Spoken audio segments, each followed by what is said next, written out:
सालों पहले लखनपुर नाम के राज्य में भीमा नाम के राजा का शासन हुआ करता था। वह बहुत महत्वाकांक्षी था और अपनी प्रजा से बहुत प्यार करता था। उनके राज्य में चारों ओर खुशहाली थी, लेकिन राजा रानी खुद हमेशा दुखी रहते थे। उनके पास धन, दौलत, शोहरत सब कुछ था, लेकिन उनकी संतान नहीं थी। संतान पाने के लिए राजा और रानी पूजा पाठ जब तब सब करके देख चुके थे, लेकिन कोई फायदा नहीं हुआ। एक दिन महर्षि के कहने पर राजा ने महायज्ञ कराने का फैसला किया। यज्ञ और भगवान के प्रताप से राजा को एक बहुत सुंदर कन्या की प्राप्ति हुई। राजा रानी के साथ पूरी प्रजा खुशी से झूमने लगी। राज्य में चारों तरफ खुशी का माहौल छा गया।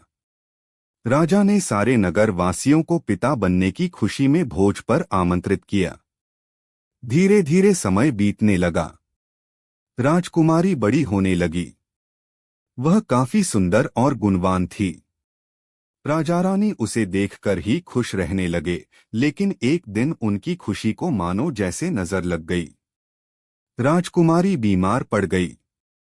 बड़े बड़े वैद्य, नीम हकीम सब इलाज में जुटे, लेकिन कोई फायदा नहीं हुआ।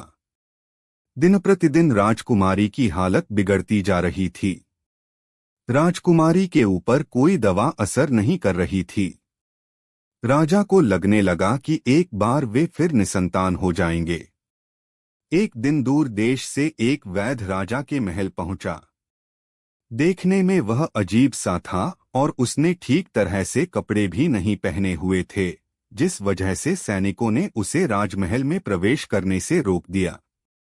वैद्य ने राजा से एक बार मिलने की बहुत गुजारिश करते हुए कहा कि मैं राजकुमारी को ठीक कर सकता हूं, लेकिन किसी ने उसकी बात पर यकीन नहीं किया।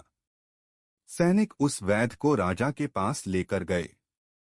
वैद्य ने सबसे पहले राजा को अपना परिचय दिया और कहा कि मैं आपकी बेटी को ठीक कर सकता हूं। राजा उसकी बात सुनकर प्रसन्न हुआ, लेकिन उसका रहन-सहन देखकर राजा ने भी उस पर यकीन नहीं किया। उधर राजकुमारी की तबीयत दिन प्रतिदिन खराब होती जा रही थी।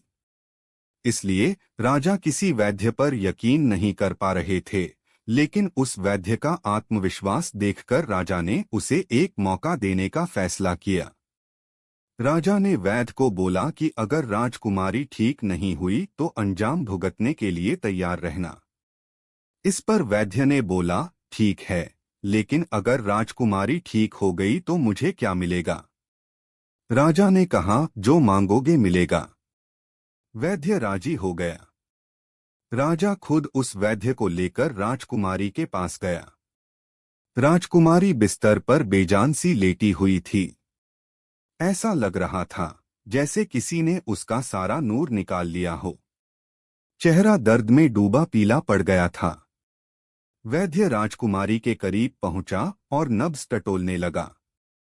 फिर उसने थैले से जड़ी बूटियों से तैयार दवा की पुड़िया निकाली और राजकुमारी के मुंह में डाल दी। वैद्य ने राजा और रानी से बोला कि आपकी बेटी जल्दी ठीक हो जाएगी। वैद्य की बात सुनकर राजा रानी के मन में बेटी के ठीक होने की एक उम्मीद की किरण जाग उठी। ऐसे ही इलाज करते हुए 2 महीने बीत गए। धीरे धीरे राजकुमारी की हालत में सुधार होने लगा। उसके चेहरे की चमक लौटने लगी। राजा रानी के चेहरे की खुशी भी झलकने लगी। एक दिन वैद्य ने राजा से कहा, महाराज, राजकुमारी अब ठीक हो गई हैं। ये 1 महीने की पुड़िया बनाकर दे रहा हूं। इसे समय पर राजकुमारी को देते रहना। इसके बाद राजकुमारी पूरी तरह स्वस्थ हो जाएंगी। यह बीमारी दोबारा उनके पास भी नहीं फटकेगी। अगले दिन राजा ने वैद्य को अपने पास बुलाया और कहा कि वादे के मुताबिक मैं तुम्हें तुम्हारा इनाम देना चाहता हूं। बताओ तुम्हें क्या चाहिए? वैद्य बोला, सोच लीजिए राजा जी, आप अपने वादे पर कायम रह पाएंगे। राजा ने बोला, तुमने मेरी बेटी को स्वस्थ किया है। बोलो क्या मांगते हो? वैद्य ने मुस्कुराते हुए कहा, आपका आधा राज्य और बेटी का हाथ। इतना सुनते ही राजा आग बबूला हो गया। उसने कड़कते हुए कहा, तुम होश में तो हो? अगर तुमने मेरी बेटी के प्राणों की रक्षा न की होती तो तुम अब तक यमलोक पहुंच गए होते। उसने सैनिकों को आदेश दिया कि इसे राज्य से बाहर निकाल दिया जाए। वैद्य कुटिलता से मुस्कुराते हुए वहां से चला गया।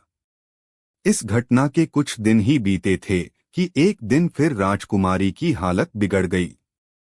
उसका शरीर नीला पड़ गया। आनन फानन में राजवैद्य को बुलाया गया। राजवैद्य ने बताया कि राजकुमारी को जहर दिया गया है।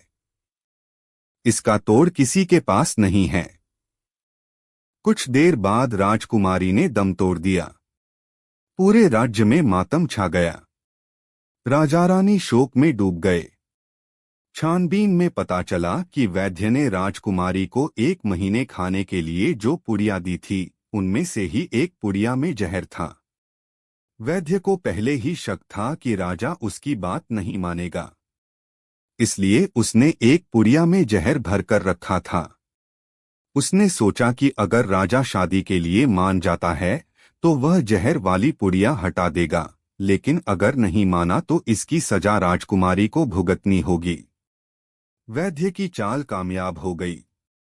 अगर किसी से कोई वादा किया है तो उसे पूरा जरूर करना चाहिए।